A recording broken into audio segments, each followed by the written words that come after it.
আসসালামু আলাইকুম ভাই। আমার প্রশ্ন হচ্ছে, কেন আলেম সমাজ মানুষকে কুরআনের অর্থসহ শেখায় না? ওয়ালাইকুম আসসালাম ওরহমতুল্লাহ। আপনার প্রশ্নটি অত্যন্ত গভীর এবং প্রাসঙ্গিক। সমাজে বিদ্যমান এই সমস্যার পেছনে রয়েছে মনস্তাত্ত্বিক, সামাজিক এবং কাঠামোগত বেশ কিছু কারণ। যুগ যুগ ধরে সব ধর্মেই একটি বিশেষজ্ঞ শ্রেণী তৈরি হয়েছে, যারা ধর্মীয় জ্ঞানকে নিয়ন্ত্রণ করতে চায়। এর মূল কারণ হল ক্ষমতা ধরে রাখার লোভ। যদি সাধারণ মানুষ নিজেই কোরআন বুঝতে পারে, তাহলে তারা হুজুরদের উপর নির্ভরশীল থাকবে না। অনেক বক্তার সুপ্ত ভয় থাকে যে জ্ঞানী মানুষ তাদের সেবা নাও করতে পারে, এবং সামাজিক প্রভাব কমে যাওয়ার চিন্তা থাকে। মানুষের ভক্তি ও অর্থ প্রবাহ কমে যাওয়ার আশঙ্কা থেকেই এই অপনীতি তৈরি হয়েছে। এই যুক্তি সত্যিকারের উদ্বেগ প্রকাশ করে। কোরআন বোঝার জন্য প্রেক্ষাপট অর্থাৎ শানে নুজুল জানা অবশ্যই জরুরি, কিন্তু সমাধান হল মানুষকে গভীর জ্ঞান দিয়ে প্রশিক্ষণ দেওয়া। অর্থ শেখানো থেকে দূরে রাখা কখনো সমাধান নয়, বরং সঠিক শিক্ষা দিয়েই মানুষকে গাইড করা উচিত। আমাদের সমাজে ধর্মীয় বক্তৃতা এক ধরনের বিনোদনে পরিণত হয়েছে।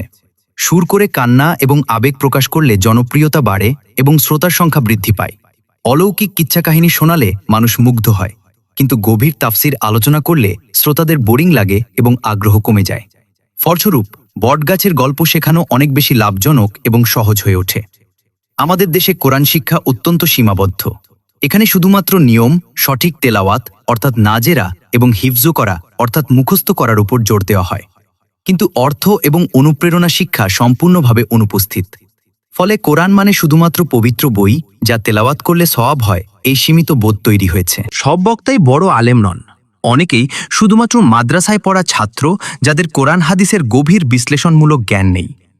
পড়া এবং প্রস্তুতির অভাবে তারা সহজ পথ বেছে নেয়। তাদের জন্য কিছু মুখস্থ কিচ্ছা কাহিনী এবং সুর দিয়ে ঘণ্টা পার করে দেওয়াটা অনেক সহজ হয়ে পড়ে। স্যার, আমার দ্বিতীয় প্রশ্ন হল, কেন মানুষ কোরআন নিজে না পড়ে অন্ধভাবে বাপদাদা এবং হুজুরদের অনুসরণ করে? এটি অত্যন্ত গুরুত্বপূর্ণ প্রশ্ন, এবং পবিত্র কোরআনই এই অন্ধ অনুসরণের তীব্র সমালোচনা করেছে। কোরআনে বলা হয়েছে, তাদের যখন বলা হয় আল্লাহ যা নাজিল করেছেন তা অনুসরণ করো, তখন তারা বলে, বরং আমরা আমাদের পূর্বপুরুষদের যা বিষয়ে পেয়েছি তা অনুসরণ করব। মানুষ স্বভাবতই তার পূর্বপুরুষদের অনুসরণ করা আরামদায়ক মনে করে। এতে চিন্তা করার কোনো প্রয়োজন নেই, এবং বিপরীত মতে গেলে সামাজিক বঞ্চনা ও পারিবারিক চাপ পেতে হয় না। একটি ভুল ধারণা প্রচার করা হয়েছে যে সাধারণ মানুষ কোরআন বুঝতে পারে না, ফলে মানুষ নিজের বুদ্ধি আলেমদের কাছে বিক্রি করে দেয়। কোরআনে বলা হয়েছে তারা তাদের আলেম এবং দরবেশদের আল্লাহর পরিবর্তে প্রভু বানিয়ে নিয়েছে। এর অর্থ হল তারা কোরআনের হালাল হারামের তোয়াক্কা না করে আলেমদের আদেশ মেনে নেয়। আমাদের সমাজে ধর্মীয় বক্তৃতা এক ধরনের বিনোদনে পরিণত হয়েছে। কোরআন পড়ার মূল উদ্দেশ্য হয়ে দাঁড়িয়েছে শুধু সওয়াব অর্থাৎ পুণ্য অর্জন করা, মৃত ব্যক্তির আত্মার শান্তির জন্য পড়া বা তাবিজ কবজ হিসেবে ব্যবহার করা। যেহেতু ভাষাটি আরবি, তাই অর্থ না বুঝে শুধু তোতা পাখির মতো পড়ার একটি সংস্কৃতি তৈরি হয়েছে। কোরআন যে একটি জীবন ব্যবস্থা বা হেদায়েতের বই, যা বুঝে দৈনন্দিন জীবনে প্রয়োগ করতে হবে, এই বোধটি প্রাতিষ্ঠানিকভাবে তৈরি করা হয়নি। কোরআনে বলা হয়েছে, তুমি কি তাকে দেখেছ যে তার নিজের খেয়াল খুশিকে নিজের প্রভু বানিয়ে নিয়েছে? এর বাস্তব উদাহরণ হল, মানুষ কোরআন থেকে শুধুমাত্র পছন্দের বিষয় মানে। সুদ খাওয়া, অন্যের হক মারা, অসততা করা এবং এই ধরনের বিষয়গুলো এড়িয়ে যায়। নিজের স্বার্থকে আল্লাহর হুকুমের উপরে রাখে, অর্থাৎ তারা আল্লাহর বিধানের বদলে নিজের ইচ্ছাকেই প্রভু বানিয়ে নিয়েছে। কোরআন বোঝা মানে পড়াশোনা করা, মানসিক পরিশ্রম করা এবং সময় ব্যয় করা। মানুষ রেডিমেড সমাধান চায়, এবং হুজুরকে দিয়ে তাবিজ করিয়ে নিলেই হলো এই মানসিকতা তৈরি হয়েছে।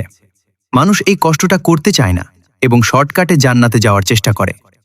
প্রযুক্তি ব্যবহার এখন অত্যন্ত সহজ হয়েছে, এবং ইন্টারনেটে সহজেই কোরআন, তাফসির এবং অনুবাদ পাওয়া যায়। নতুন প্রজন্মের সচেতনতা ক্রমাগত বাড়ছে। তরুণরা এখন সরাসরি কোরআনের দিকে ফিরছে, কিচ্ছা কাহিনীর সমালোচনা করছে এবং বিশ্লেষণমূলক আলোচনা চাইছে। আধুনিক প্রতিষ্ঠানগুলোও ইতিবাচক পরিবর্তন নিয়ে আসছে। এখন অনেক জায়গায় কোরআন অর্থ শিক্ষার কোর্স চলছে, তাফসির ওয়ার্কশপ আয়োজন হচ্ছে, এবং প্রকৃত বিদ্বানরা সাধারণ মানুষকে শিক্ষিত করছেন। আলেমরা গাইড হতে পারেন, কিন্তু গডের মতো নন। তারা সাহায্যকারী হতে পারেন, কিন্তু চূড়ান্ত মানদণ্ড শুধুমাত্র আল কোরআন। প্রত্যেক মুসলিমের দায়িত্ব হল নিজে কোরআন পড়া, অর্থসহ অর্থ বুঝে নেওয়া এবং জীবনে প্রয়োগ করা। মানুষ যতদিন এই চিন্তার অলসতা থেকে বেরিয়ে না আসবে এবং নিজের দায়িত্ব নিজে না নেবে, ততদিন তারা কোরআনের প্রকৃত আলো থেকে বঞ্চিতই থাকবে। আল্লাহ আমাদের সবাইকে সঠিক পথের সন্ধান দিন এবং আমাদের চোখ খুলে দিন। আমিন। कुदरत तेरी जमीनो आसमां में शान तेरी, रहमत भी तेरी मगफिरत भी तेरी। सुबहान अल्लाह या अल्लाह ला इलाहा